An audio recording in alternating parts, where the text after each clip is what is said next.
ahead and call the Thursday, May 23rd, 2024 meeting of the Citrus Heights City Council to order. If you could please stand and join me, and I would like to ask Commander Fry to lead us in the flag salute. Hand over heart. I pledge allegiance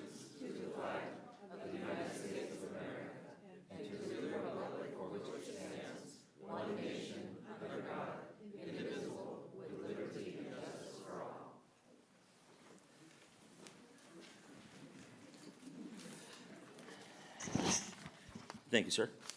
Next item, please. Next item is roll call. Councilmember Lopez Taft. Here.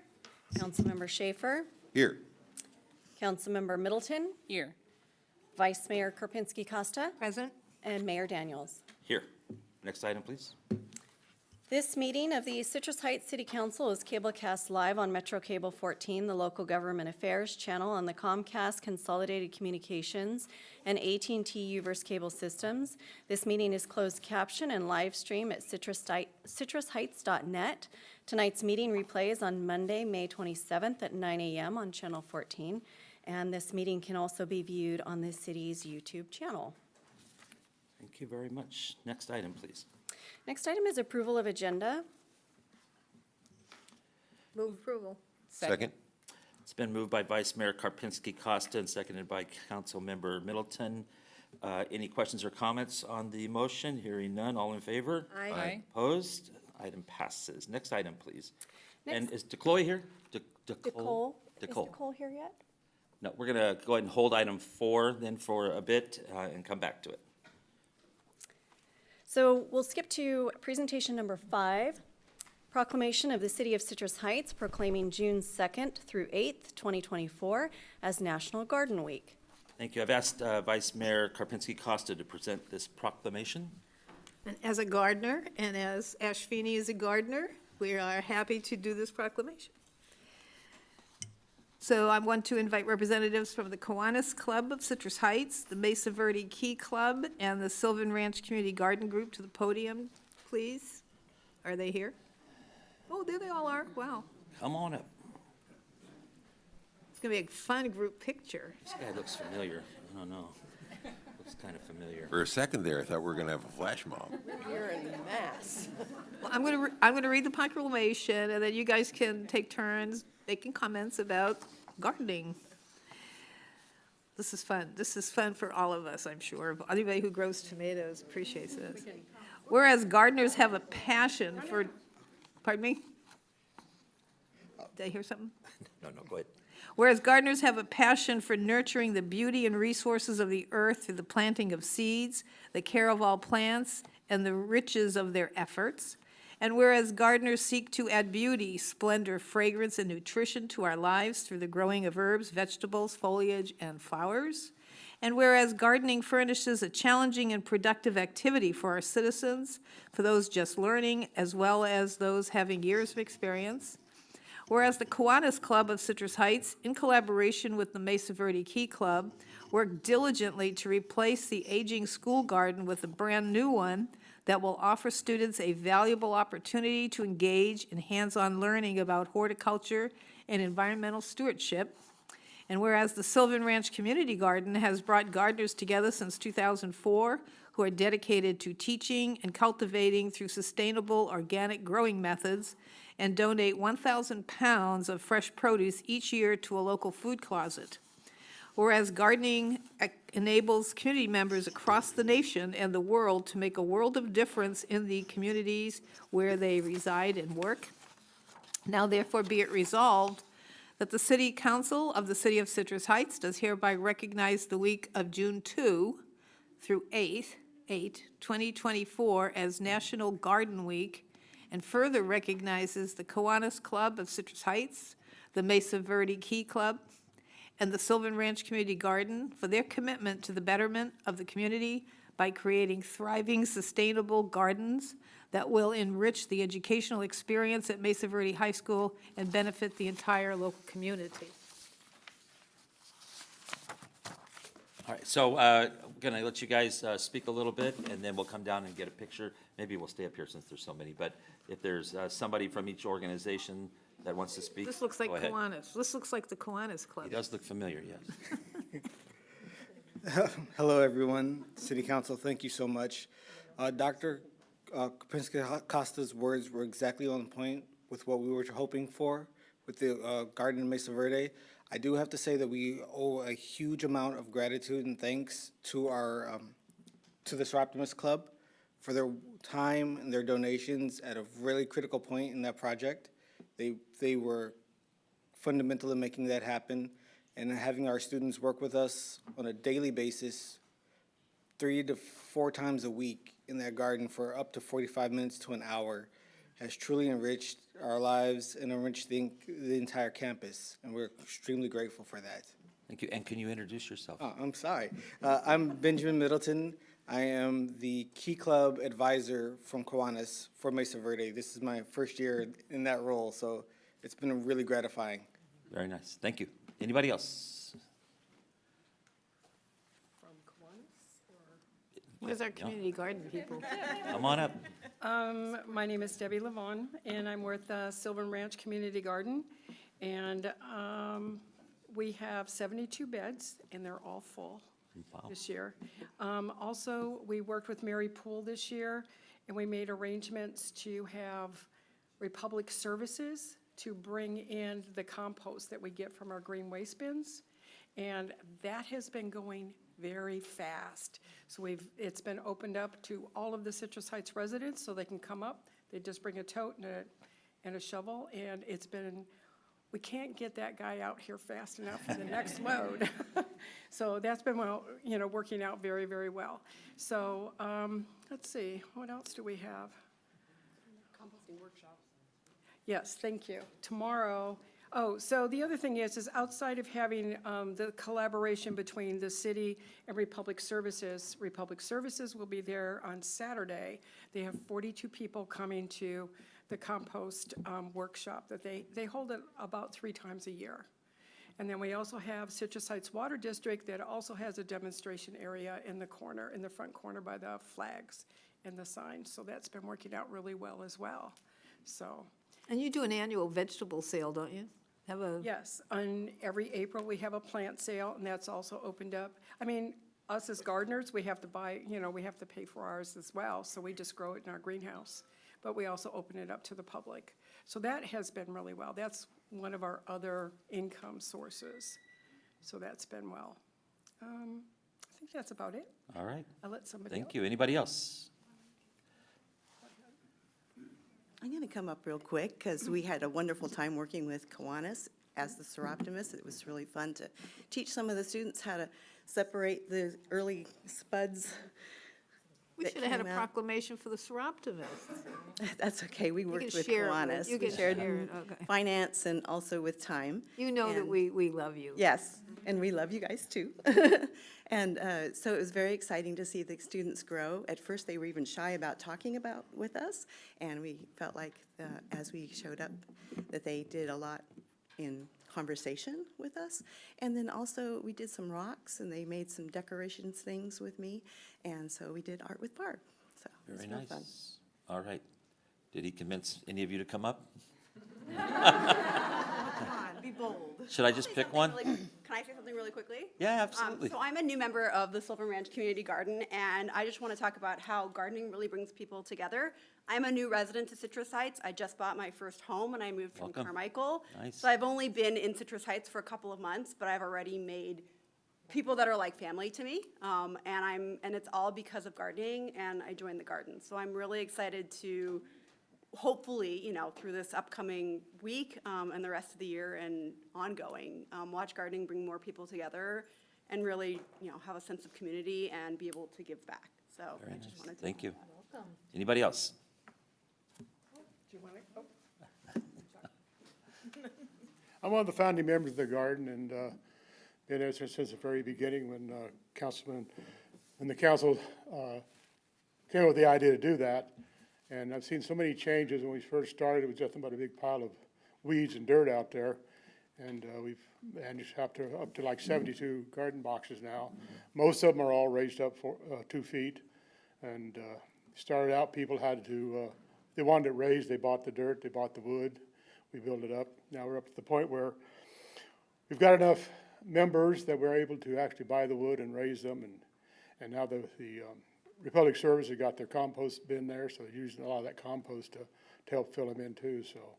It's a big improvement over the last many, many years, and it's all due to all the members that we have coming out and working on the weekends, at night, and other days, and the volunteers we've had out there, the AmeriCorps, Target, Girl Scouts, and boys and girls from the high school doing their community service, coming out there and working with us and making all those improvements. We got that tool shed that was an Eagle project from the Boy Scouts. The flagpoles was an Eagle project from the Boy Scouts.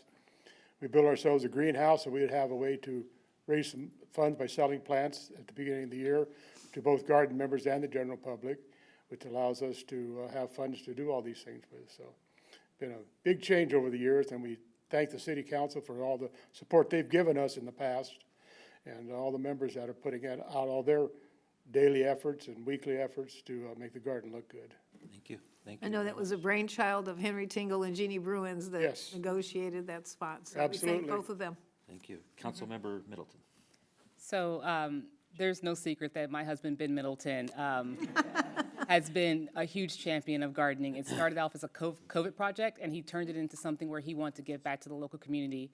I went to the Mesa Verde grand opening, and to see how that garden started and the work that these youth put into it, I hope you guys, continue with this. There is a huge disconnect between where folks understand where our food comes from. It doesn't come from the grocery store, it has to get there, and the fact that you all are learning about this process and you participated.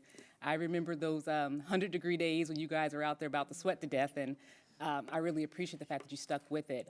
Each class over each semester really worked hard, and to see the end result, I mean, if you get a chance to kind of stop by and peek through the fence, please do so, because it's amazing the work that all of these organizations together, Seroptimus, Kiwanis, Key Club, you guys did an amazing job, and I'm very, very proud of you. Thank you. Councilmember Lopez Taft. So I'm someone who's actually known not to have a green thumb at all, but I was raised by amazing gardeners, and in fact, our garden in San Francisco used to provide all the flowers for a festival of our local church. And so I know the hard work that goes into this, and I just so appreciate all your dedication. And I know it's a lot of fun being out there and seeing something grow, just watching something from seed and it grows and it's beautiful, or you can eat it and it's wonderful. So thank you for your efforts. Thank you. Councilmember Schaefer. Well, thank you, Mayor. I visited the community garden last year. It was a really great experience with the, and maybe it actually might have been the year before that, where we did the workshop on the watering, and just amazing. And as someone who loves to eat vegetables and not necessarily grow them, I just appreciate all the hard work you guys put in out there. Thank you very much, and love to see the young people really learn about gardening and learning about cultivation is a fantastic skill. Thank you. Nice. Just anything else, Vice Mayor? No. Okay. Just thank you for what you're doing out there. It's actually it's a symbol of Citrus Heights too. So thank you for what you're doing, the hard work, the heat, and all that. You can have it. I'm like Tim. I like to eat vegetables, not grow them. So, thank you for what you do. We're going to have you guys come up here. We're going to stay back here because there's so many. Oh yeah, go ahead. And then we'll take a picture. So if you could come up here and start forming up.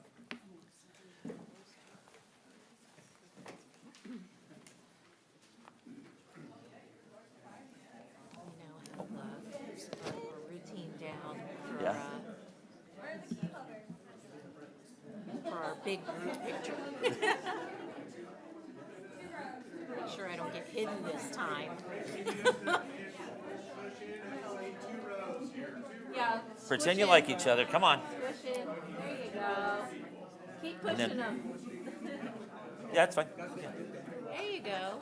Yes, you got your gardening hat on. Is that going to do it, Rachel? Is it going to work? If we could just get this side to scoot in a little bit. Yeah. Turn 45 degrees. A little bit. Squish it in. Bring it in. Come on, guy. Pretend you like them. There you go. Okay, I think we got it. You guys are good? All right. Good, all right. Thank you.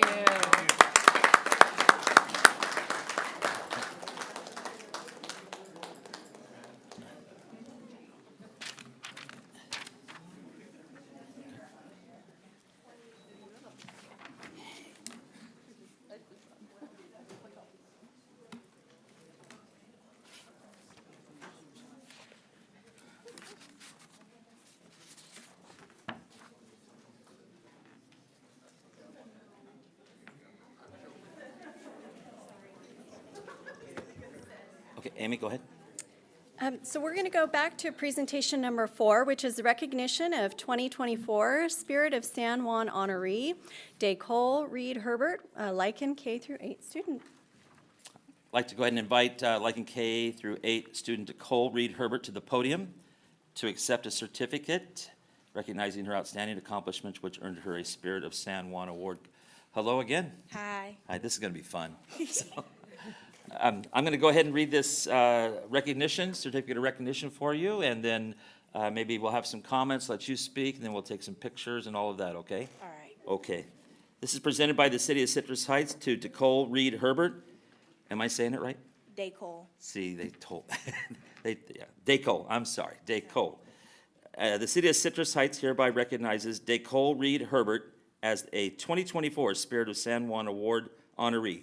Dacole is commended for her outstanding leadership and pioneering contributions to Lycan K-8, which include being a founding member of the Students of Color Club on campus, participation in the Student Senate as a student senator, and starting a recycling program on campus. On behalf of the City Council of the City of Citrus Heights, we congratulate Dacole on her achievements and wish her well in all of her future endeavors. Presented on this 23rd day of May in the year 2024. So thank you very much. Any comments? Go ahead. Just amazing, absolutely fabulous. I am so proud of the work that you've done and the way you took initiative to bring things and new thoughts and ideas to your school, and to really stand up and to represent not only your own values and beliefs, but those around you who may not have a voice. And I hope you continue to be a voice for the voiceless in the future. Yes, ma'am. Thank you. And Councilmember Lopez-Tap. Thank you for being a leader. You know, when so many people stay silent, you decided to step up. And I really, really appreciate that. My daughter went to Lycan, and I know it's a great school, and you've just made it greater. So thank you for being who you are and adding your special flavor to the school. Thank you. Ditto, and you know, it's not every day that we get to see a person of your age achieving so much so early. So you're special. You're like at the top, and keep going, keep reaching, keep going, and I have a feeling we'll hear about you more in the future. Okay, so do your thing. You want to have some words? Go ahead. Show us your stuff. I'm not really sure what to say other than my vision is kind of blurry because I don't have my glasses on right now. Okay. But thank you for honoring me. Thank you. Thank you very much. We're going to come down and take some pictures. Would the family like to come up also?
Next item, please.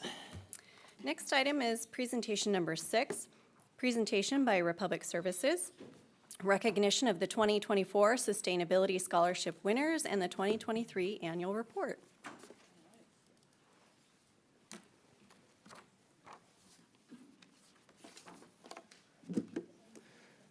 Good evening, City Council, Mayor Daniels, esteemed city staff, and residents of Citrus Heights. I'm very excited tonight to present our annual report, but even more so excited to present the Sustainability Scholarship recipients for 2024. I will start with the presentation on the annual report, and then we will do the Sustainability Scholarships directly afterward. So Republic Services, we are your residential trash hauler and recycling hauler for residential. The services we provided in the past year include the traditional services, trash, recycling, organics, collection curbside, as well as motor oil collection and oil filters, household batteries, and appointment-based sharps, as well as the 3 bulky waste cleanups per year, 6 additional bags of leaves during the November, December, and January months, Christmas tree collection 3 weeks after Christmas, holiday lights recycling here at City Hall, as well as assistance for those with physical limitations, and the Citrus Heights Customer Service Guide calendar. This past year, we supported a lot of events for Citrus Heights, including the city events, the Public Works Showcase and Career Fair, the Community Service Day, Stars and Stripes, a Halloween parade and Harvest Festival, PAL Trunk and Treat, Sunday Fun Day, and the tree lighting. We also supported other community events as well as the Citrus Heights Rotary Crab Feed, the Wall That Heals, and National Night Out. I mentioned the Customer Service Guide calendar. It's a content that we love to produce for you guys. We have the poster contest that is packaged along with that. So last year, the winners were selected, 12 of them. One of them gets to have their art on the front of that calendar guide. The other 11 are featured inside of the calendar guide as well. And then earlier this year, we represented them and recognized them here at City Council. For our outreach campaigns in the last year, we delivered things like the direct mailers, social ads, newspaper ads, bill inserts, and flyers, all aimed at increasing diversion and bringing awareness to the services we provide. One of the campaigns we did last year is the Super Sorter Challenge, where residents are able to win a free month of service just by sorting all their materials correctly into their carts. And mentioned earlier, a couple times, we host 3 compost workshops per year. We do host them at the Sylvan Ranch Community Garden. We do have one coming up this Saturday. And also, as mentioned earlier, we provide compost for the Sylvan Ranch Community Garden for residents to come by, grab your shovel, go ahead and shovel it up and take it home with you. We also have 2 other places that we provide the service at, here at City Hall, right in the back of the parking lot, but as well as the Miller's Ace Hardware right behind their facility. So 3 places we provide compost for Citrus Heights in the local area. So results from last year, we have trash at 21,324 for landfill, as well as illegal dumping, 386 yards. And for bulky items, 824 tons, and that is 17% of the total bulky waste collected in that past year. For diverted materials or recycled materials, we have a long list of them. So organics waste, so yard waste and food waste, those came in at 12,000, or roughly 12,000 tons. Recycling, so mixed recycling, glass, metal, plastic, paper, that came in at 5,630 tons. Bulky items, 4,945 tons. That's that 83%. So most of that is being recycled from the bulky waste program. Batteries, 2,951 bags of batteries, 5,115 used oil gallons, 1,000 used oil filters, and all of those are collected curbside. Appliances, so large appliances, refrigerators, stoves, that came in at 166 tons this past year. E-waste, computers, screens, 8.6 tons. And then household sharps, also collected curbside for appointment-based sharps. That's 205 containers collected this past year. All that great diversion led us to a 50.1% diversion this past year. So those materials did not go to the landfill. They went somewhere else and had a second life. This is 10 percentage points above the contractual minimum, 40%, and 2% higher than the prior year in 2022. So progress. So that was the annual report. Now I'm going to get into the sustainability scholarships. I'm going to give a little preface of the sustainability scholarship itself. I'm going to invite a colleague of mine to come up and talk about the foundation, and then I will start calling names. I'm going to ask Mayor Daniels to come down and hand the certificate to the recipients, take a picture, and then after we have taken pictures with all the recipients, we'll do a group picture. So now I will invite Jonathan Wesson. He is a board member for the San Juan Education Foundation. Thank you. So I'm Jonathan Wesson. I'm here representing the San Juan Education Foundation. We were founded in 1991, and we are committed to, and still to this day, help enrich the lives of our educators here in the San Juan School District. And through that, we also strive to help find and support the students and the lives that they touch every day. And I'm happy to be here tonight to help celebrate in these scholarships and help in that journey and being committed. Thank you. Thank you, Jonathan. All right, this sustainability scholarship, we do offer it each year. We give $1,000 each to 3 graduating seniors. They are living in Citrus Heights, going to a school within San Juan Unified School District. And we have an essay contest component along with that. And this is for folks who are invested or going to be putting some effort into environmental services or just enriching their community and environment. So now I will invite Mayor Daniels down, and then we will start calling out our winners. Thank you. As I head down, if any council members have comments about the item, go ahead and share them now, and then we'll meet all down there after we do the individuals.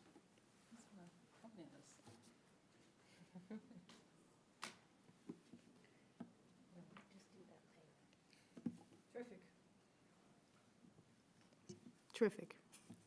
All right.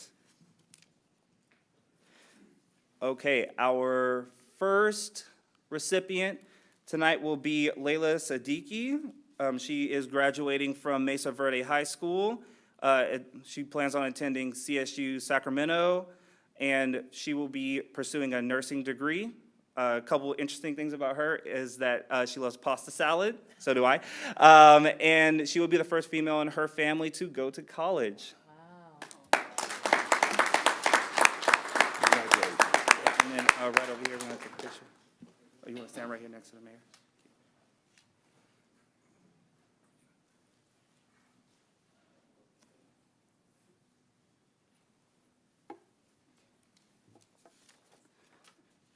All right, Layla, just hang out right here. We're gonna, all right.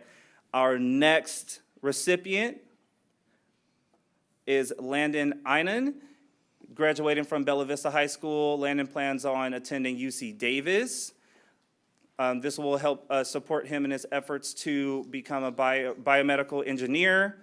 A couple interesting things about Landon: he's an avid runner and loves to run marathons, and donated some copies of his children's book to Sutter Children's Hospital in Sacramento. Oh, what a great guy. What a great guy.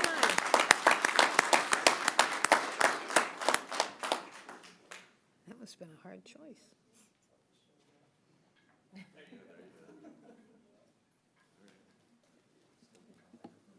Wonderful. All right, and our third recipient tonight, Pluto Bowen. Pluto's graduating from El Camino High School, plans on attending Cal Poly Humboldt. Will be using this scholarship in efforts to pursue a degree in environmental services. And one thing, or a couple things about Pluto. Pluto loves Garfield and was a stage manager for 3 years running.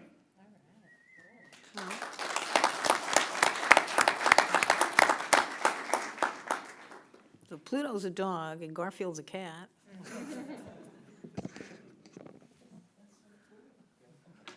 Yes, wonderful. So those are our 3 Sustainability Scholarship winners. Please give it up for them. And then we will now be taking a group photo.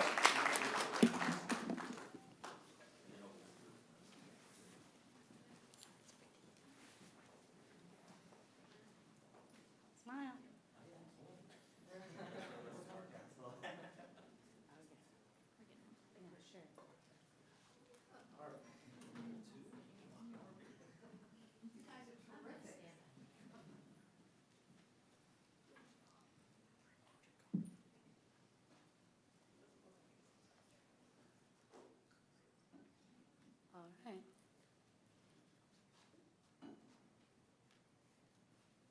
Very nice.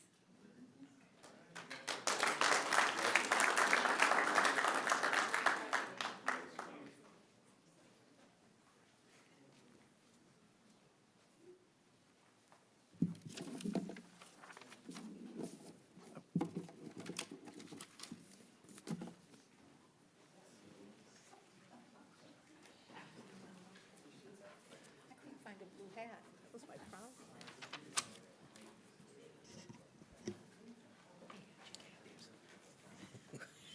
You gotta go. All right, next item, please. Next item is public comment, and if you wish to address the city council during the meeting, please fill out a speaker identification sheet and give it to myself, the city clerk. Normally, speakers are limited to 5 minutes each. The mayor has the discretion to reduce the allotted time.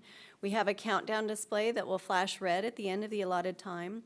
Also consistent with the Brown Act, the council is prohibited from engaging in a discussion or taking action on any item not appearing on the agenda. And Amy, do you have any written ones? I- Besides the, No, I do not. very good. Like, go ahead and call up David Warren.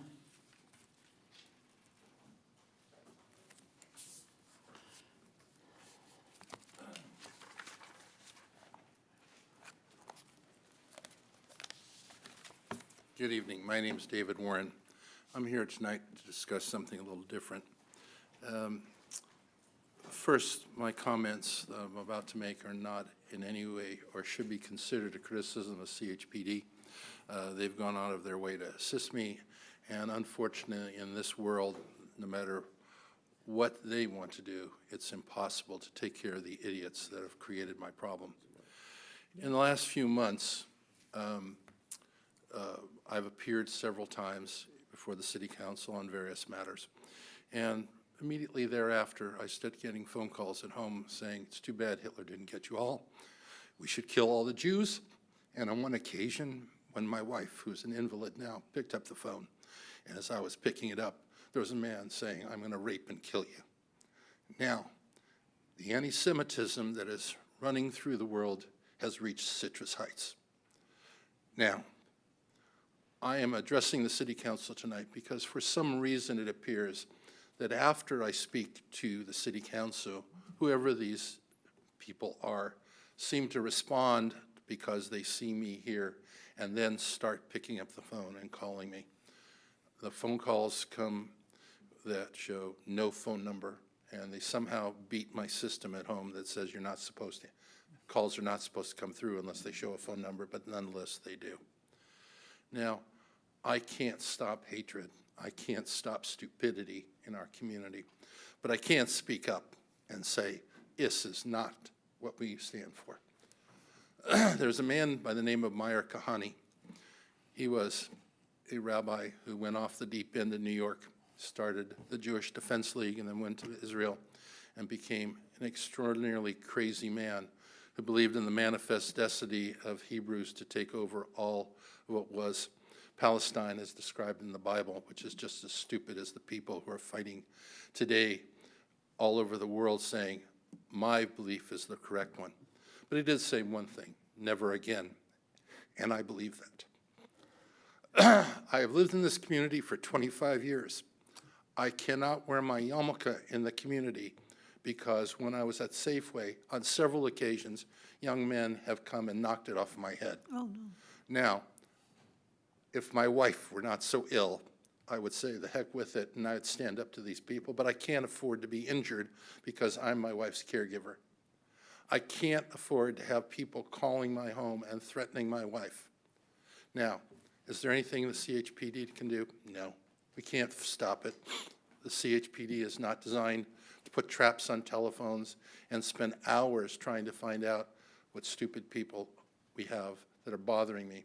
And in good conscience, when someone knocks me off my head, I can't call the CHPD and ask an officer to risk himself by rushing over to wherever I am and being involved in an auto accident. It's only a hat. It's symbolic to me, and it's symbolic to the stupid young people that do it. And in fact, if they're that way, if they are caught and disciplined, their parents are going to say, don't do it again, but their parents have that view, otherwise they wouldn't. Now, I'm not necessarily speaking to you. I'm speaking to the members of the community, and especially to the idiots that are going to see me on this cable station today. And I'm telling them that I'm not going anywhere. My wife's not going anywhere. And the hatred in this community has to stop. I'm tired of people walking up to me at CVS and saying, I know where you live, and then walking away. I'm tired of a man walking up to me in the Safeway and saying, I know where you live, and then walking away. I may be older, but I have principles and values, and I will not prostitute them out of fear. And I hope those who are watching that think they can threaten me learn from this brief statement that I'm not going anywhere. Never again. Thank you. Thank you, Mr. Warren. Thank you for coming and speaking. I appreciate it, definitely.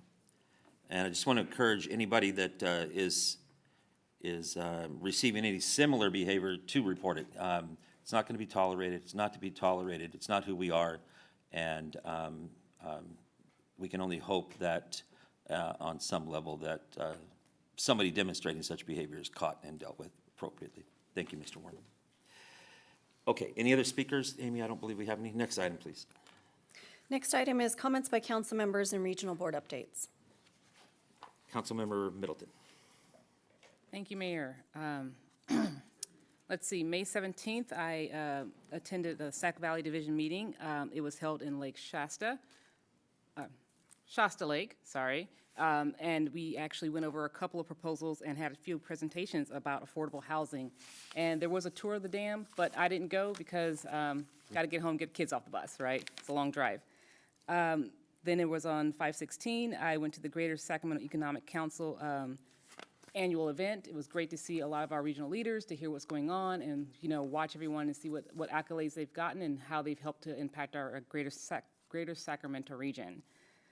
On the 16th, I attended the CHPD Oath of Office. Again, it's always so great to see so many folks joining our police department and holding up the values and protecting our community. As mentioned earlier, on the 15th, I went to the Mesa Garden grand opening, which was amazing. Watching kids pick strawberries and snap peas off the vine and eat them was just amazing. I can't begin to describe it. And then earlier in the month, on the 13th, I had my Sac Valley Division regular meeting, and we discussed upcoming legislation, budget cuts that are being brought down by the governor, and a various host of other things. Also, Citrus Heights Arts is having their second Art Beat Festival. It's an art and music festival that's free to the community. It starts May 31st through June the 2nd. It's over in the Birdcage Shopping Center by Jamba Juice. There will be a indoor art gallery, vendors, kids area. So it's a really great time for you to come out, connect with the community, have a little bit of fun right after the holiday. So those are my comments. Thank you very much. Three-day event? 3-day event. Oh, I thought it was one of three. Great. Councilmember Lopez Taft. All right, it's been more a busy week than anything. On Monday, I started off attending Supervisor Sue Frost's meeting, and this meeting was a little bit different. She had a speaker on fentanyl, the fentanyl crisis that's hit our country, our state, our city, and the numbers are startling and quite frightening. So I'm going to simply say, do not take any drugs from anyone other than prescribed from your doctor. Please, please. This is, the one pill can kill campaign. And it just has shaken me how scary the statistics are and growing exponentially. On Tuesday, I attended my Chasen Citrus Heights Area 7, 8, and 9 area meeting, and we had a great mosquito talk from our wonderful friend Luz Maria. And yesterday, I attended our quarterly 2x2 at San Juan Unified School District. It's always really great to hear from our Unified School District partner. And I asked the question, and I do like to ask this question because it is of concern in our communities about the budget, because the California state budget is comprised 40% goes to education at the state level. And so my question to San Juan Unified was, will we be okay if they cut significant portions of their budget? And it was very heartwarming to hear our superintendent simply say, we do everything we can to not touch that classroom and those students. And that's really, really important for us to hear. So I thought that was a great meeting. That's it for me. Thank you very much. Councilmember Schaefer. Well, thank you, Mayor. I'd just like to, I know that this isn't typically addressed, but I just want to express my deepest sympathies for Mr. Warren and the anti-Semitism he's experienced in our community. And I condemn anyone who's has similar feelings to that. Moving on, so on May 16th, we had a SACOG meeting. For those who are unaware, this is Sacramento Area Council of Governments. This is a transportation planning agency that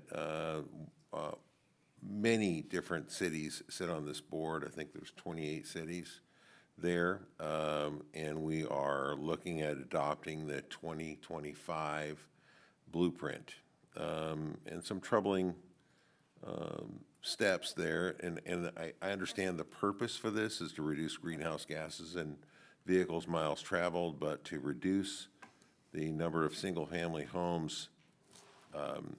The blueprint calls for a 50% reduction in single-family home building in Sacramento County. It's pretty drastic to me. The meeting went very long. It was about 3.5 hours, and we ended the meeting without any consensus for a vote at all. So very controversial. I'm sure you'll probably hear and read more about this later, but it was a very tough meeting. So I also attended on the 17th. I also attended the meeting, Cal Cities meeting hosted by the Cal Cities North Area President Portia Middleton. I think that it was very interesting to meet so many great people from all over the place, Grass Valley and Shasta Lake, and just it was a pretty well-attended meeting. And I did do the Shasta Dam tour, which is a very interesting tour. The elevator broke while we were there, so elevator travels about 480 feet from the top of the dam to the bottom of the dam. The dam was built in the 30s, and they have not done public tours since 2019. On June 3rd, they open up free tours for anyone who wants to tour the dam there. It's a pretty amazing structure. I think it's a damn good time. You can have a damn good time. And so that was a great event. We did have a member of a group. Her great-grandfather was actually pictured in one of the photographs of the last bucket being poured into the concrete for Shasta Dam. And it was interesting how they the diversion tunnel is actually a former train tunnel. And that diversion tunnel still exists today. So, but they generate, they have 5 very, very large generators there. They generate a lot of electric power. When Shasta Dam was first envisioned, it was not envisioned to be a hydroelectric facility. But because of the time that it was being built, there was a demand for shipbuilding in San Francisco, so they added the generators in a very expedient way, and then shortly after the war started. So it was a very interesting tour, and the elevator is fixed. So I would encourage you, if you're up in Lake Shasta, it's worth the tour. It's really worth the trip. They do 4 tours a day.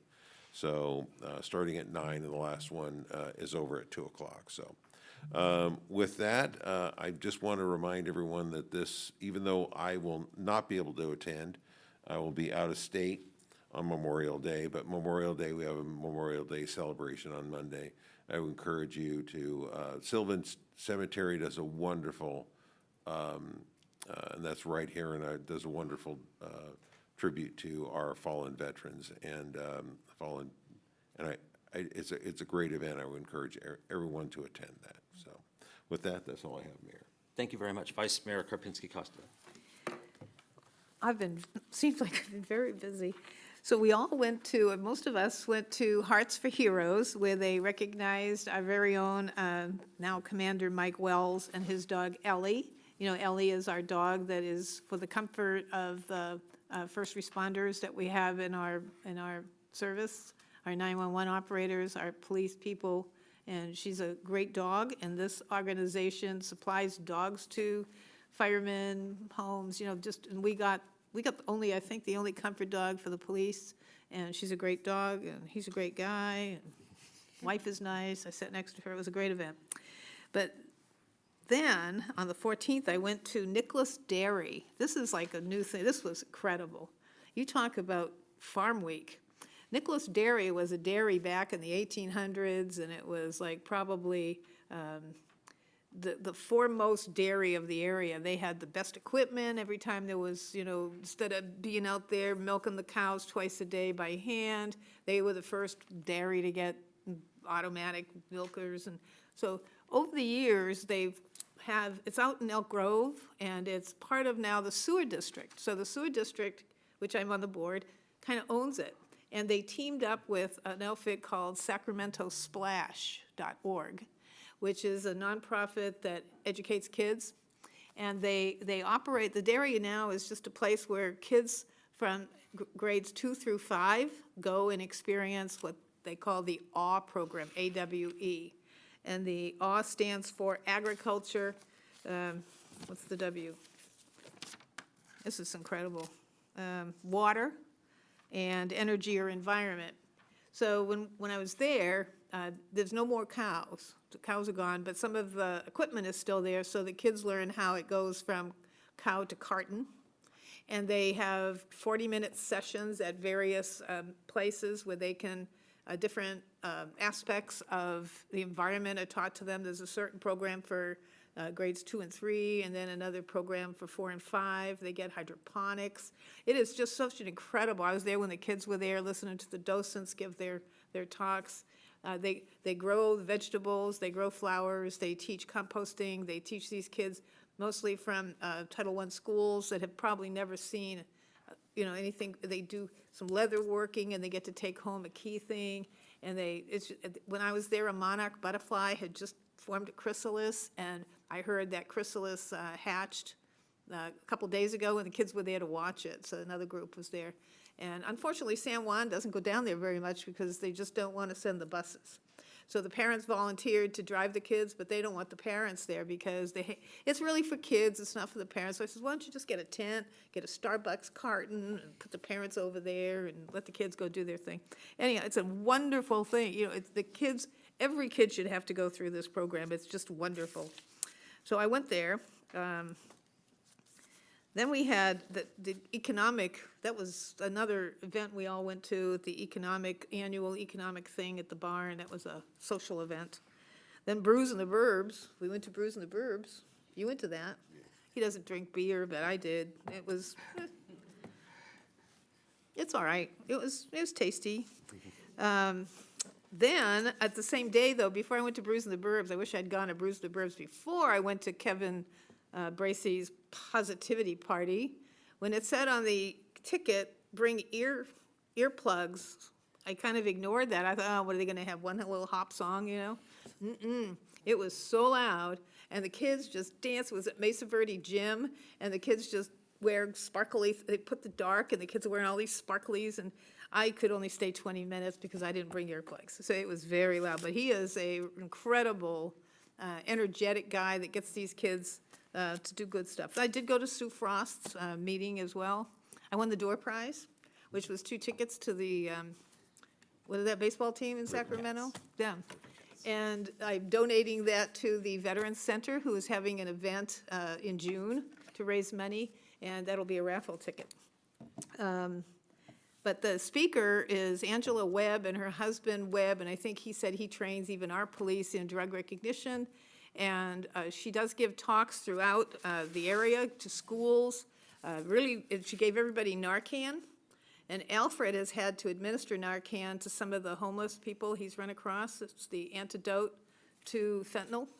And it's just very enlightening. We learned, I know, Mary Jane, we all learned a lot. One Pill Can Kill, and their organization is, let's see, they're going to be, I think their next one is Rio Linda on August 14th. No, North Highlands on August 5th, and Orangevale August 19th.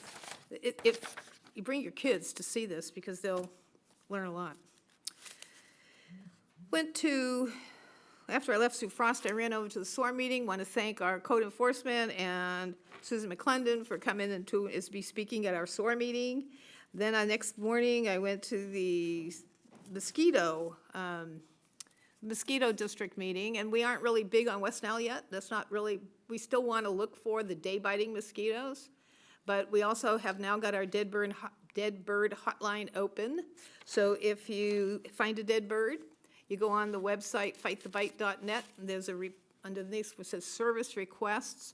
It'll say report a neglected pool. If you see a pool that's neglected, it'll say call in for a dead bird, and we'll come and get your dead bird. What was interesting was, you know, we do yellow jackets. So we set up traps around this time of year to trap the queens. So they're just emerging, and then they want to go find their own little nest somewhere. So our first trap, we got 662 queens in our first set of traps. So that's how many fewer, but there's more traps to pick up. We haven't picked those up yet. So we want to report dead birds. We want to report day-biting mosquitoes. And then, what else did I do? I went to sewer meeting.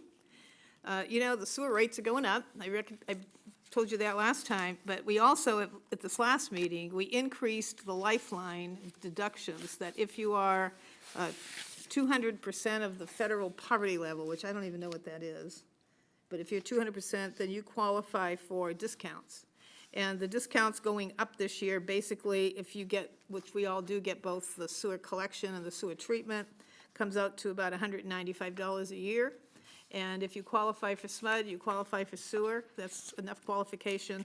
And so if you think you qualify or want to know if you qualify, just go on the sewer's website, sacsewer.whatever, and it's there. You just put Sac Sewer, it comes right up. And then last but not least, I had lunch with all the vice mayors, okay? So we have a little get-together with vice mayors, vice chairs of supervisors. So I had lunch with Roseville, Folsom, Galt, and Bonnie Gore from the Placer County Board of Supervisors. That was fun. And I think that's it. That's it. It was a lot of it. Thank you very much, ma'am. Not too much to report. Again, with my fellow council members, attended Hearts for Heroes. What a great organization. What an incredible organization. What an incredible opportunity for Citrus Heights to be involved in such a thing. It's mainly associated with the fire departments, but we're breaking ground, and hopefully it'll be extended out to more police departments. Very nice organization. Attended the Regional Transit Board recently. Not too much out of that. The main thing is we did the executive director's evaluation, and Henry Lee, we all love him. He's doing a great job. and hopefully he will continue on for a long time. Did a Mondays with the Mayor. I want to thank Councilmember Schaefer for filling in on one of those, and hopefully people will continue to take advantage of coming by City Hall any Monday from 9 a.m. to 12 p.m., and I'll be here to speak to you. We will not have that on this Monday, Memorial Day, but any Monday after that, hopefully you can come on by. Attended the Sacramento Regional Air Board meeting, budget stuff mainly out of that. I think we approved a budget a little over 65 million with a little over 100 million in reserves, which is just amazing. I'm just stunned sometimes. And attended the San Juan Unified School District 2x2 meeting with Council Member Lopez Taff, who commented on it. And the only thing I would add to it is that I did bring up the aspect that I would hope that the school district would look into something that came out during our effort to, or our processing of whether or not we would look to have our own school district, and that is why kids are leaving Citrus Heights to go to school somewhere else. Approximately 2,000 kids leave our city every day to go to school somewhere else, and that's an indication, obviously, of a problem, and hopefully they will take that serious and explore that a little further and try to figure out why that's happening. Attended the Citrus Heights Police Department ceremony where we brought in an incredibly large amount of officers. It was so nice to see so many officers coming in at one time into our police department. Let me see. Monday is Memorial Day. City Hall will be closed, but more than that, it is a good time to spend with your family, but teach your kids about Memorial Day and what it's all about. It's not just hot dogs and swimming pools. It's a very solemn holiday. I don't even like that word necessarily, but it has a purpose to it, and hopefully families will take a little time to understand that. And last but not least, I think I see a few people in the room who might be about 18 years or younger. If you are, could you please stand up? I love it. They do the to tell the truth thing. Remember the olds? They look at each other. Come on up. If you're still in high school. If you're still in high school, go ahead and stand. And then come up to this podium for a minute, please. Don't be shy. It'll be fun. We have prizes for everybody. Cupcakes outside. If you don't mind, take a moment, come up to the podium, the microphone, and tell us who you are, where you're from, and why you're here.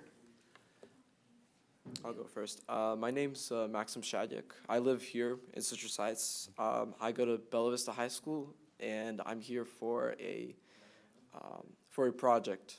So Very good. I to visit a meeting, check it out. Yep. So it's actually my first time. It's pretty cool. Thank you, sir. Thank you. Next up. I'm Shayla Carlton. I'm here for the same reason, but being here, it's cool to see how it works and stuff. Okay. Thank Welcome. you. Hi, I'm Kaylee. I'm here for the same reason, but I'm from Fair Oaks, and this is my first meeting. It's definitely interesting to hear all this new stuff. Thank you. Hi, I'm Jessica Jasso, and I'm here for the same reason, and it's really nice to hear what's been going on so far. Thank you. By the way, remember, you're all on TV, Yeah, right? you're all on TV. Oh, wow. So. No pressure. Hi, my name's Alexis Sandoval, and I'm a resident in Citrus Heights, and I go to Bella Vista High School, and I'm here to check off the same project. Thank you.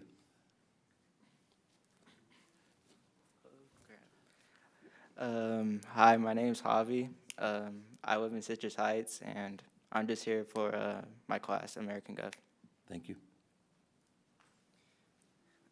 Hello, my name is Aldo. I'm from Citrus Heights. I go to school, and I go to Bella Vista High School, and I'm here for my government class. Thank you.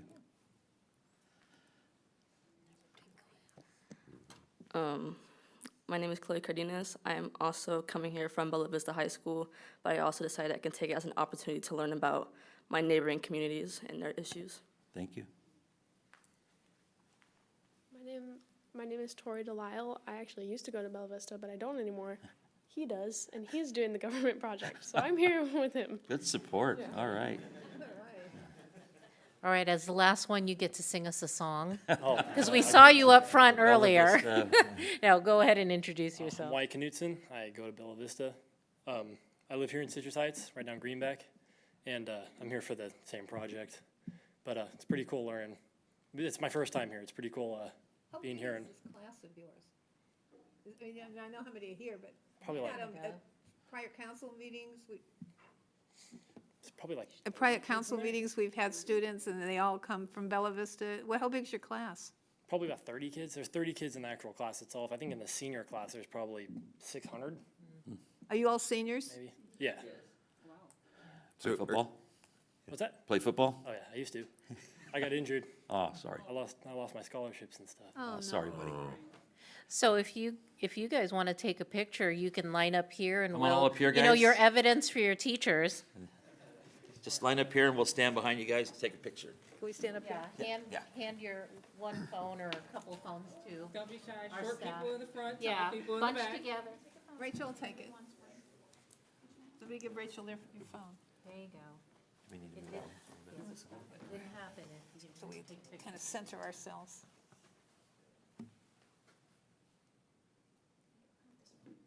Hold on, hold on.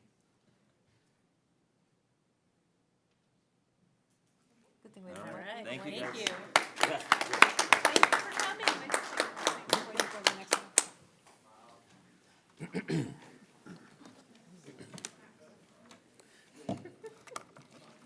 And don't leave, we have an issue or an item about high school coming up, okay? So don't leave. It's gonna be real short. I just wanted to, while everybody was putting this together, Councilmember Schaefer informed me that the federal poverty level for a single person is $15,000, which means if you are a single person who gets a sewer bill and you make less than 30, because it's 200% of the poverty level, so if you make 30,000 or less, you qualify for the discount if you pay the sewer bill in your name. And if you are a pair of people, it's 40,000, and there's a lot of people that make 40,000 or less, so why not save $195 on your sewer bill, and by calling the district? I want to encourage that because there's so much, this money is non-ratepayer money, so it's money that we earn by interest or whatever, it's not ratepayer money, so we have a pot of money, and I hate to see it all go to Sacramento when Citrus Heights could benefit. Thank you very much. Next item, please. The next item is consent calendar items 7, 8, 9, and 10. Move approval. Second? Wait. Oh. I want one out. Does anybody want to pull Yes. the item from the consent calendar? Number Sorry. 8, number 8 for comment. Okay, we're gonna pull number 8 for just a comment. Yes. Then, same motion, Mr. Schaefer, same Yes. motion, okay. And then, Councilmember Middleton. Yes. Okay, so it's been moved, we'll do items 7, 9, and 10 on the consent calendar. And then, you know what, actually, we can just take the comment, right? Yeah, Take go a ahead. comment and then I'll, okay. The comment I wanted to make was our audit, and those of us who are not particularly financially, always appreciate those who are. And I just want to comment, and I know they're not here because they have commitments, but our staff is so incredible.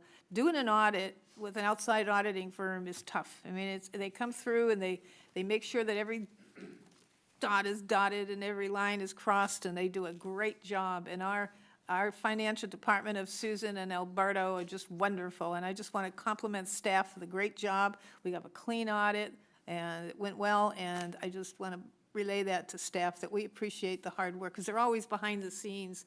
You know, Regina gets to come up here, but the staff, you know, finance is always back there.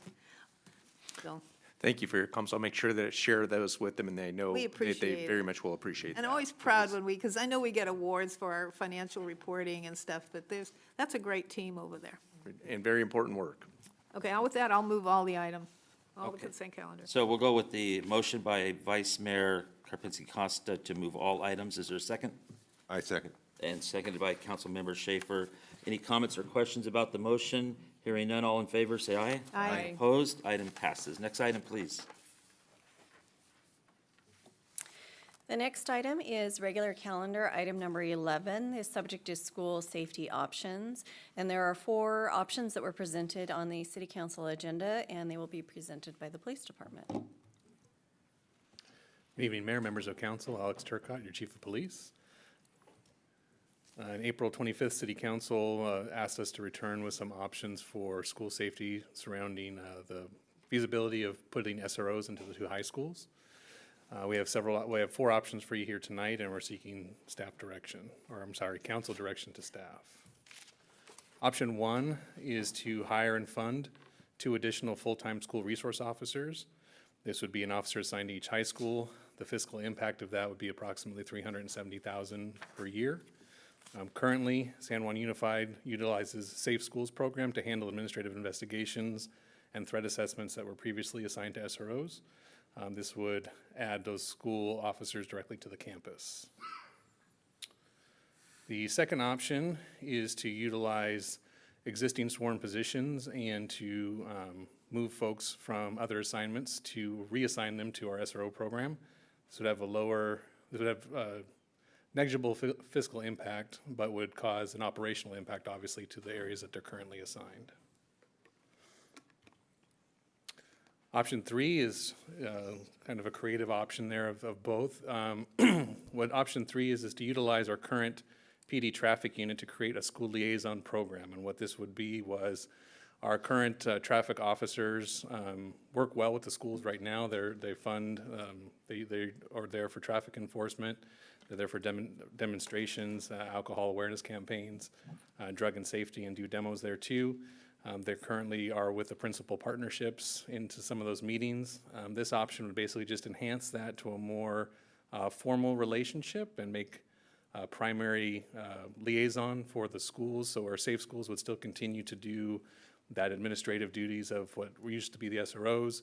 Our traffic team would have designated personnel at each of the secondary schools to build that relationship with staff and to ensure perimeter and life safety and traffic enforcement around the schools. This option would not need to reduce any of the other units. It would in fact enhance the traffic unit and work together in that fashion. It's very similar from a community engagement mission to our command staff adopted the neighborhood areas as their primary community engagement mission. This would be the traffic team doing the same with the schools. And there's no fiscal impact on this option either. Option 4 would be to continue our partnership with San Juan Unified. Basically, this would be a no change option. Just continue to collaborate with San Juan and mitigate threats and enhance safety measures as applicable. And obviously, there'd be no fiscal impact for no change. Happy to discuss any of those further or answer any questions that you have. Can I get, I believe that we reached out to the school district and regarding this item, and can we get any comments regarding that? Sure, Mr. Mayor, Ash Feeney, your city manager. I did have a conversation with the superintendent of schools, Melissa Bassanelli, about the various options. One of the things that she spoke to, and this is consistent with some of the discussion from some of the site administrators, that at the secondary schools, especially at the peak times of pickup and drop off, the morning and afternoons, having some additional traffic enforcement in perimeter safety would be very helpful, because that's a challenging time for schools, as anybody with school-age children understand. And so that is something that certainly they would welcome. We also talked about what the chief spoke to from a school liaison standpoint of having an officer that is really assigned to the high schools, but also having some familiarity with the with Sylvan Middle School too, because that's one of the secondary schools also, but kind of building those relationships with the staff, also with the students, and having some presence, around the campus would be helpful. We also spoke about the possibility, now this would still need to be worked out, but the motorcycle unit, they don't have a vehicle to do the reports in. They have their motorcycles. They would have to go back to the police station to do reports. We have talked about the notion of potentially getting them some space on campus to where they could do those reports from campus that would provide some further presence at the two high schools. That's where the reports would be taken, so to speak, and then distributed. So the chief and I have talked through this. I've had the conversations with the superintendent about that idea as well, and it sounded like it would be helpful. Thank you very much. Questions or comments by council members? Any over here? I have a question. Yeah, go ahead. Can you go back to the this one. So, fourth bullet. Fill at least 2 of our current vacancies. So these would people be hired specifically for this job? No, so currently, you know, we have been bolstering our patrol as we've been bringing our staffing back. So our specialty units have been carrying vacancies, and we're waiting for folks to graduate field training before we can select and put folks in our specialty unit. So currently, our motor unit is down about four vacancies, operational vacancies. So these this would aren't be. new recruits? What's that? These are not new recruits right out of the academy? No, this would be current staff. They do have to wait for the recruits to get out to backfill behind them, but this would be positions that are already allotted. There'll be an internal recruitment from existing staff. And this is only one school days? They would work. This would be just school days? Because if the kids aren't in school, there's no traffic to deal with? Right, so this would be the normal traffic officer duties. Their shifts tend to align with school operating hours anyway, but for the rest of the year, they would just be part of the traffic team, and this would not be an SRO position, this would be a traffic unit position, so they would do all the same stuff the rest of the traffic unit would do. They would just have a specific, adopt a school for each And do you have a officer. problem when our officers work 4 days, so there's always that 5th day, that how they get covered? Well, the nice thing about having it assigned to a team concept is there's always somebody that can backfill. So it 'cause wouldn't we be the same officer every day of the week, would be? It would mostly be, for the 2 high schools, there would definitely be one main point of contact. Our traffic sergeant would be a secondary point of contact, but for coverage of, issues related to traffic enforcement or perimeter safety, the team works all 5 days.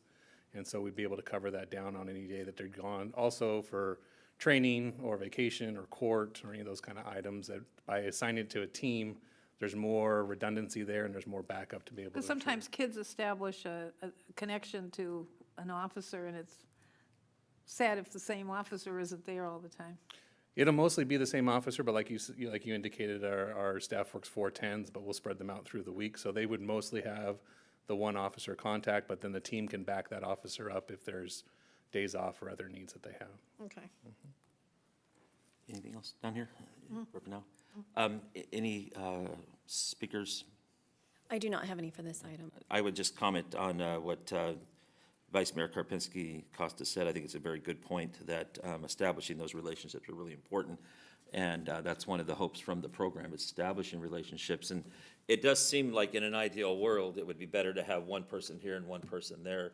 But the reality of it also is that not every person is going to mesh with every officer or whatever. And maybe having another officer in that mix at times too could end up being a very good thing. It could open up some communication. To be fair, they're all great and they tend to get along well with people. We know that. We know that. Starts at the top, right? Starts at the top. You can send Ellie. Absolutely. Hear that, Commander? I want to comment on the possibility of it being part of the traffic unit. I've been trying to come up with an acronym, because you got to have an acronym for everything.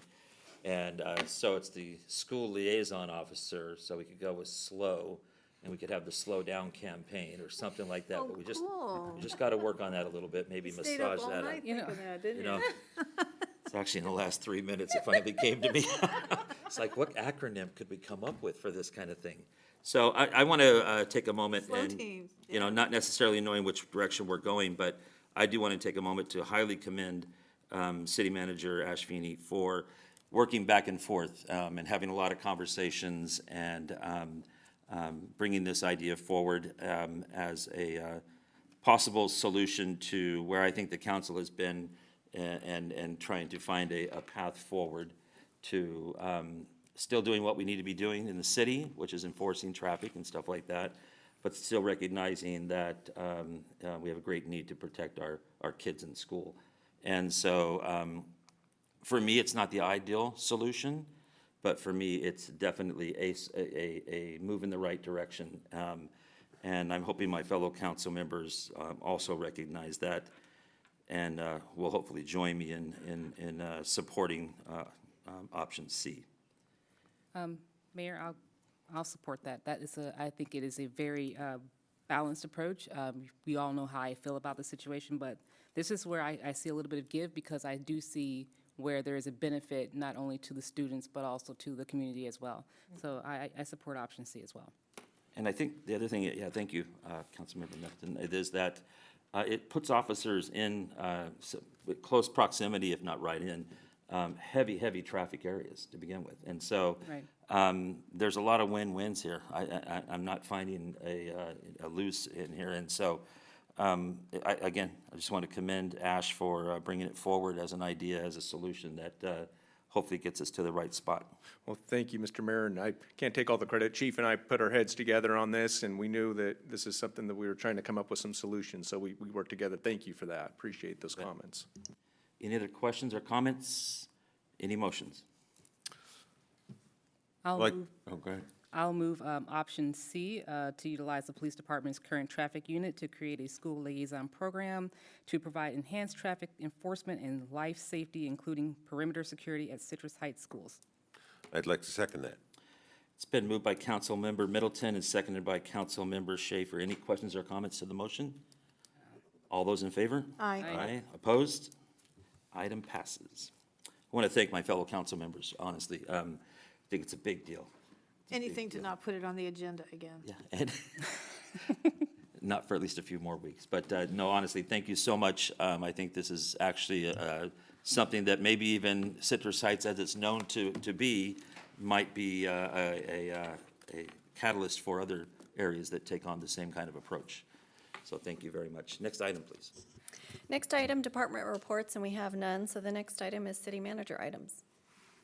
All right, well, good evening, council and community. Ash Finney, your city manager, and I do have a number of updates here to go through, and so we'll go ahead and get started. And one of the great things to highlight here is for the 6th year now, we're a Tree City USA recognition from the Arbor Day Foundation for terrific tree canopy and the standard of care that's provided primarily through our General Services Department, and Armando Velasquez, who you all know, who was part of the organizing both the events that you can see represented here. We had a tree planting day. You can see members of council there, as well as a overall kind of beautification day that you can see on the right, which is consistent with our Citrus Heights Cares campaign of kind of report, maintain, chip in. So it definitely was a big chip in, wood chips and all that day. So just really proud of the team. We also partner with Sunrise Park and Rec District in managing our urban forest. Can I make a comment on this? I sent money to the Arbor Day Foundation, and I got 10 free trees. There's still sticks in the dirt. I mean, they just don't grow. You know what kind of varietal they are? It's supposed to be dead buds, red buds, and the flowering, what's that one that makes flowers, that has that really neat bark? The flowery one. They didn't come. Uh-oh. Well, you know, the good news is we have such a wonderful canopy to offset those for the time They being. even sent me a thing saying, we see you're a tree city. They do, they know Citrus Heights is a tree city. Terrific. Well, that's definitely one to celebrate. And so we've got another slide here. This is some big news, and this is community project funding request. So as part of the federal budget, our Congressman Ami Bera went ahead and put in projects, and this was based on feedback from his district. And I know at the Capital to Capital trip that members of the council and members of staff made, we do a lot of work back there to see what we can do to lobby for projects that really benefit Citrus Heights. And I'm really happy to report that as part of the community project funding request, Congressman Barris submitted for San Juan Complete Streets Phase 2. And so this would be a federal budget allocation of $4 million towards that project. And you can see on the right here, the aerial picture has outlined in blue, that blue rectangle is Phase 1, which we're just getting ready to start. That project's fully funded and ready to go. And Phase 2 is where we're wanting to go next. And so this, with Phase 2, that would take us all the way, right now, Phase 1's Madison to Spicer, this would take us all the way to Greenback. Oh, good. And so it's not done yet. They're still doing their work at the federal budget level, but the fact that it's on this community project funding request list is a real positive sign for the city. So we'll keep rooting for it, if you will. So just wanted to share that good news. We'll probably hear sometime like after October 1st. That's right, that's right. So that's that time frame, and but was very happy to see this on the list, and that could be very meaningful for the city of Citrus Heights. And I know that, you know, our team has been working very hard on advocating for this project. Really proud of our team on this. And then also I know our council regularly advocates for Citrus Heights too. So great to see this. And some upcoming events. We've got a number of events coming. First, Memorial Day. There's some terrific opportunities to honor those that had paid the ultimate sacrifice and fallen in defense of our country and our liberties that we celebrate and hold dear here. The American Legion Post 637, Citrus Heights Post 637 in Sylvan Cemetery hosts their annual event at 11 a.m. And then the Veterans Community Center is holding an event where they have the Ben Ali Shrine Band that will be doing a performance there as well, and that's at 12 p.m. So just after the Sylvan Cemetery event, just down Sylvan Road is a Veterans Community Center, and that's an open event that's free to the Red, public white, as and well. blue popsicles. Red, white, and blue popsicles will be served there also. So definitely a couple days or a couple events to celebrate that reverent day. Citrus Heights City Hall will also be closed to allow people to honor Memorial Day. We also have Citrus Heights Art Beat. That's going to be occurring May 31st through June 1st at Marketplace at Birdcage. We've been having social media posts, and we'll have additional information out there to speak to the times that all the events are getting started. So watch for that. I have June 2nd in my calendar. Is it May 31st through June 2nd. I think it's, Portia, is it June 2nd, you said, right? Yeah. Yeah. You got So May, if you're watching, it's May 31st through June 2nd, and we will make sure, and we do have the correct information on our social media page, and you're going to continue to see blasts. It's going to be a lot of fun, a 3-day event to celebrate art. And last year, attending that event, it was an excellent event, and I was really excited about how many great local artists we have here in Citrus Heights. Actually, one of the jewelers had the state award for their work. I mean, it was pretty impressive. So looking forward to another great event, and the city council provided a grant award to provide some funding for this to help make it happen. So we're looking forward to working with Citrus Heights Art to have a great event there. And then on City Scoop, we've got our first City Scoop of the summer that's occurring June 6th at Sylvan Oaks Library from 6:30 to 8. And that's been a very popular series of events, so this is the first of 3 that we'll be celebrating this summer. The goats have been very popular. Everyone wants to know about what's going on with the goats. So on May 8th, we had 500 goats that arrived at Citrus Heights at Crestmont and Moss Oak Open Space. They're very hungry. If you've seen any of the videos, they're very excited when they arrive to eat. And they're a terrific way. It's outside of some of their friendly sounds they make. It's pretty quiet, and people like them, and it avoids a lot of heavy equipment and herbicides, and it's actually pretty cost-effective because to get tractors and people with weed eaters, it's a lot easier to do with the goats. And we are actually going to be moving them this weekend, or the herder's going to be moving them this weekend to the vacant lot just north of City Hall. So they'll be right here off Stock Ranch Road as well. So if you're... You'd bring a couple over to Sylvan Road. So that little piece of property we own over there, Yeah, we've, or your mower. we mowed that one this year, but we're gonna have some goats nearby, so it'll be fantastic. So if you're watching, They eat we'll have some everything. goats near City Hall. And then, one of the things that's gonna be hitting the mailboxes, throughout the community is some save the dates. You know, we just talked about some great events that are gonna be occurring, but we've got a mailer that is gonna be highlighting, some of our events, including the City Scoop events, also the Stars and Stripes Sunday Fun Day. We're gonna have a Chip-In Day that'll be a new event that is part of our CARES campaign. Of course, State of the City, our holiday tree lighting, and then, some other events are going to be listed there as well. On the other side of it, and this is kind of part of the strategic objectives to further promote our neighborhood area organizations is some neighborhood engagement information. How do you engage with your neighborhood? So we'll have that on there. You can see there's a QR code and just kind of ways to stay connected in the community. So that's going to be hitting mailboxes at the end of this month. Ash, on that Stars and Stripes event, I'm being told that there's a lack of information on starting time on our website and stuff like that, so maybe if we could update that so people know when they can show up. The time is, for the fireworks is noted somewhere, but actually when the festivities might. When's the party start? When's the party start? All right, we'll make sure to get that going. Thank We'll you, make sure to get that going. And we're going to be pumping that up in a big way here as well, but we'll definitely get the start time on there. Thank you very much. You bet. And then this is another part of the CARES campaign, and this was something that came out of our strategic objectives that council supported with the whole CARES campaign for the report, maintain, chip in. But these are signs that are available to our businesses for them to put out in the parking lots and make sure that's reported, that if there's illegal dumping, report it. And so we definitely would like to, if a business wants one of these signs, or a metal sign that you can post at your business in the parking lot, we do have some available. So if you're interested in doing this, please reach out and we'd be happy to provide one.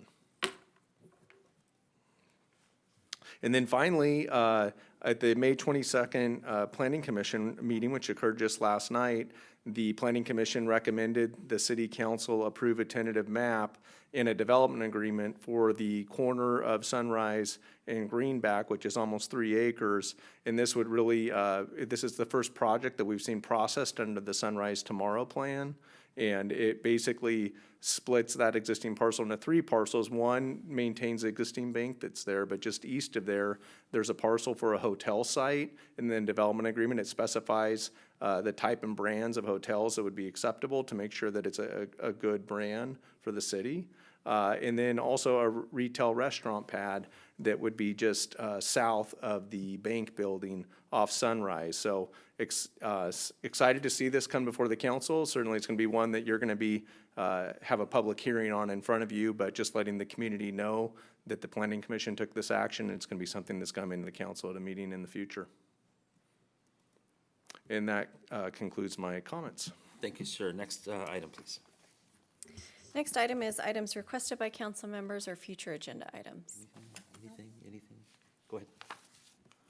I want to thank you, City Manager, for sending letters of support for the various bills that are winding their way through the legislature on revisions of Prop 47, which is the retail theft provision, but also to the one of the discussion topics we had at our vice mayor lunch was the item that's going to be on the November ballot that the Californians for Safer Communities Coalition collected enough signatures to put an item on the November ballot.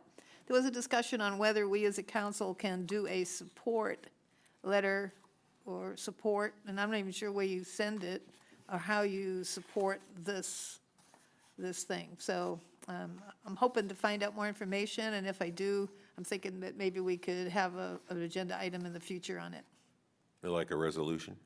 like a resolution. Certainly, if the council, if we've got a couple members of the council that would like to see something come back, and basically, or we give an overview of what it is, and you can They may determine. send me a template when their city council does it, so. I'd like to second that. Okay, great. Well, we'll bring it in and do an overview, and if you'd like to do a resolution of support after hearing I'll about wait it, for we'll Sarah have to it ready send to the go. template, let her do the work. There you go. And we'll make it so. Thank you, Vice Mayor. Anything else? Nope. Okay, next item, please. There are no further items. I would like to go ahead and adjourn this meeting in honor of the over 1 million men and women who have given their life to our country. Thank you. Good job, Mayor. Not a very, Thank you. not a very long meeting. The kids noticed they all took off. I got a flight leaving at 6 o'clock in the morning.